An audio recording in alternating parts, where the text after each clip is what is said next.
Macerator pumps let tiny houses place toilets and graywater drains far from a septic tank or sewer without large diameter gravity piping. Choose a pump rated for peak flow that matches the toilet and shower combined and size piping to the pump discharge diameter to avoid cavitation or clogging. Mount the unit on a level platform with vibration isolation and provide an accessible, serviceable union so you can remove the pump without cutting pipes. Install a check valve on the discharge to prevent backflow and a union plus clean out on the discharge line for easy clearing of clogs. Place the pump inlet as close to the toilet discharge as practical to minimize meandering solids travel.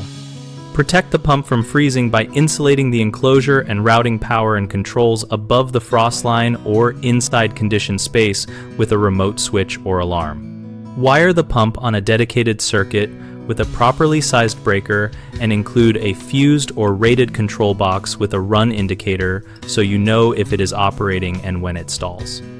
Use a macerator with a grinder mechanism rated for fecal and toilet paper solids rather than a simple shredder when you expect occasional wipes or heavier loads, and schedule service checks to replace blades and seals at recommended intervals.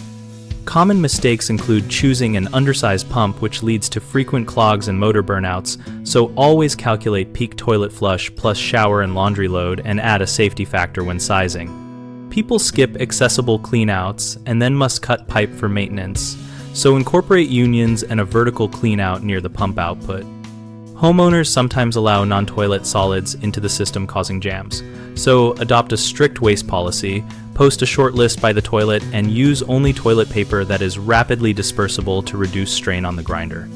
We run bighomeprojects.com to help homeowners find local contractors for installations like these and to help contractors connect with work in tiny house markets. We also host a discussion community where owners and pros share installation tips, pump model experiences, and maintenance schedules.